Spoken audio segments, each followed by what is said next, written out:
Donc on va voir ensemble le début du cours sur le chapitre 8 où on va parler de la quantité de matière et on va parler de réactions chimiques. Donc on va démarrer avec le grand 1, donc on va garder le fonctionnement qu'on a eu jusqu'à présent. Vous avez toutes les phrases du cours qui sont notées sur la vidéo ici.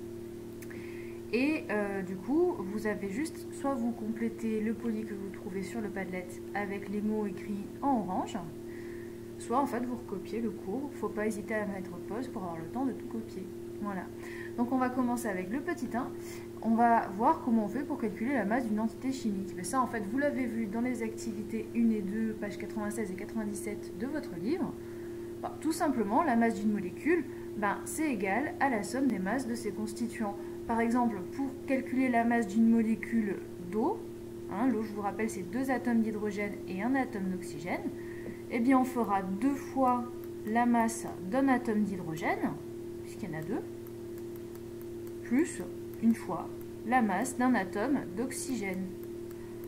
Normalement, il n'y a rien de très contre-intuitif. Voilà, donc quand vous faites le calcul, vous tombez après sur cette masse-ci, c'est-à-dire 3 fois 10 puissance moins 26 kg. Je tiens à vous souligner que vous voyez 10 puissance moins 26, ça veut dire que c'est très petit comme masse.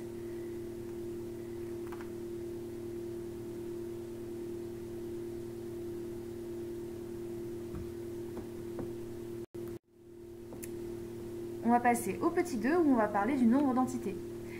Alors, si on cherche le nombre d'entités chimiques, on va l'appeler grand N. Alors, une entité chimique, ça va être, par exemple, le nombre de molécules ou bien le nombre d'atomes, mais d'atomes identiques, attention, qui sont présentes dans un échantillon de corps pur. Un corps pur, c'est un corps qui est constitué que d'un seul type d'entité. Ce corps pur, par exemple, cet échantillon de corps pur, il va avoir une certaine masse. Cette masse, on va l'appeler petit n. Et bien pour savoir combien, par exemple, on a de molécules d'eau dans 10 grammes d'eau, eh bien il vous suffit de diviser la masse totale de votre échantillon d'eau, du coup vos 10 grammes d'eau, vous les divisez par la masse d'une seule molécule d'eau.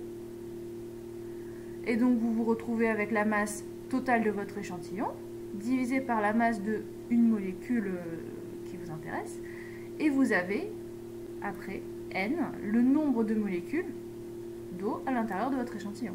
J'ai pris l'exemple de l'eau ici, mais on pouvait prendre n'importe quoi comme autre exemple. Par exemple, si on prend 10 grammes de fer, on peut essayer de savoir le nombre d'atomes de fer contenus dans 10 grammes de fer, par exemple. Une petite remarque par contre, vos deux masses, il faut qu'elles soient exprimées dans la même unité. C'est-à-dire que si vous prenez 10 grammes de fer, il faut que votre masse de l'atome de fer, elle soit exprimée en grammes aussi, sinon ça ne fonctionne pas. Donc on va passer maintenant au petit 3 où on va parler de quantité de matière. Alors la quantité de matière, mais qu'est-ce que c'est? Alors nous les chimistes, pour compter les entités, c'est-à-dire pour compter les atomes, les ions, les molécules, comme ils sont très petits et qu'il y en a énormément dans par exemple 1 gramme de fer, vous avez énormément d'atomes de fer. Et donc pour pouvoir les compter plus facilement, eh bien, on va les regrouper en paquets. Et on va les regrouper en paquets de 6 fois 10 puissance 23 entités. Ça veut dire que, en fait, vous avez 6, 0, 2, et après vous avez 21, 0 derrière quand même. Alors je vous laisse imaginer le nombre d'atomes que vous avez dans un paquet d'atomes. Bon, je ne vais pas dessiner tous les zéros. L'idée, c'est comme pour imaginer, on prend des bonbons. Si on n'en a pas beaucoup, par exemple ici, là sur cette photo, on a 8 bonbons. Bon, c'est facile à compter, on les prend un par un, on compte. Par contre, si maintenant vous en avez tout plein comme ça, comme sur la photo ici, eh bien ça commence à devenir plus compliqué. C'est pour ça qu'on va avoir tendance à les regrouper en paquets.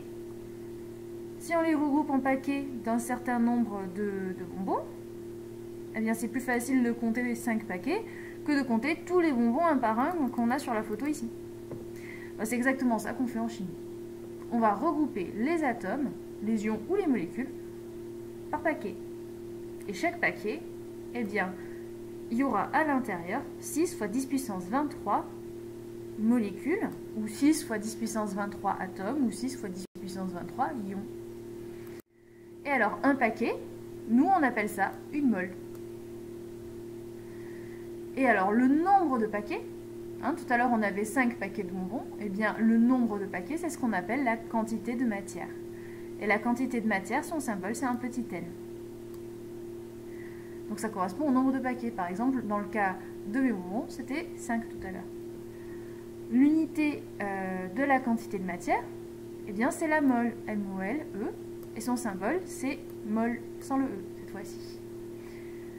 Donc le nombre de paquets, ça correspond en fait au nombre de moles que vous avez. Et ça, c'est ce qu'on appelle la quantité de matière. Ensuite, je vous ai dit tout à l'heure que dans chaque paquet, eh bien, on a toujours 6 fois 10 puissance 23 atomes ou entités à l'intérieur. Ce nombre, il ne change pas. Ce nombre, il est constant. Et on l'appelle du coup la constante d'Avogadro. On la note Na. N parce que ça correspond à un nombre d'entités. A pour Avogadro. Et donc son unité, attention, c'est des moles à l'exposant moins 1. C'est-à-dire que c'est des 1 sur des moles. Et alors, historiquement, ce nombre, il n'a pas été déterminé au hasard. En fait, ce nombre, ça correspond au nombre d'atomes de carbone qu'on a dans 12 grammes de carbone.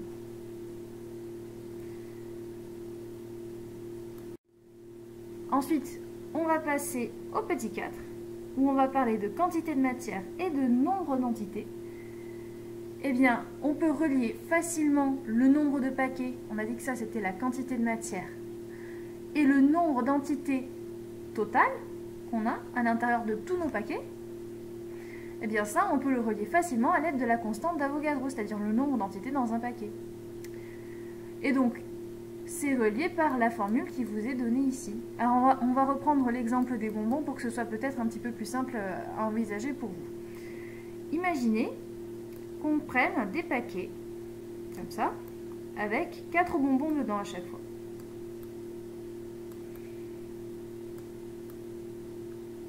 Hop.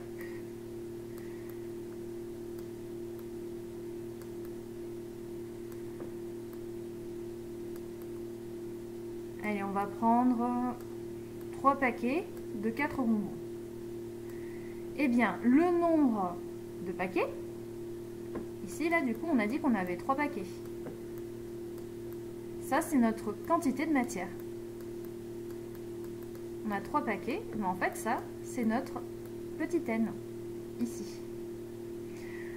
Dans ces 3 paquets, en tout, eh bien, on a 1, 2, 3, 4, 5, 6, 7, 8, 9, 10, 11, 12 bonbons.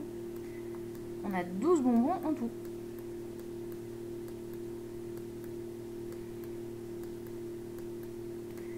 Eh bien ça, c'est notre grand N ici, c'est le nombre d'entités. Et ensuite, notre constante d'Avogadro, le Na, c'est le nombre d'entités dans un paquet. Alors ici, c'est pas égal à la constante d'Avogadro, parce que j'ai pris des bonbons. Mais dans l'idée, en fait, la constante d'Avogadro, votre nombre d'entités dans le paquet, dans ce cas ici, ça serait égal à 4. Et donc, tout simplement, si on a 4 bonbons par paquet,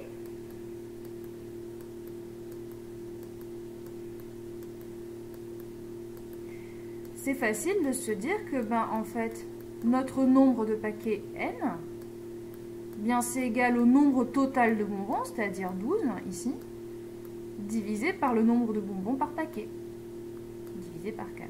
Et on retombe bien sur nos 3 paquets. Voilà pour la petite explication du cours. Vous aurez la suite du cours la prochaine fois.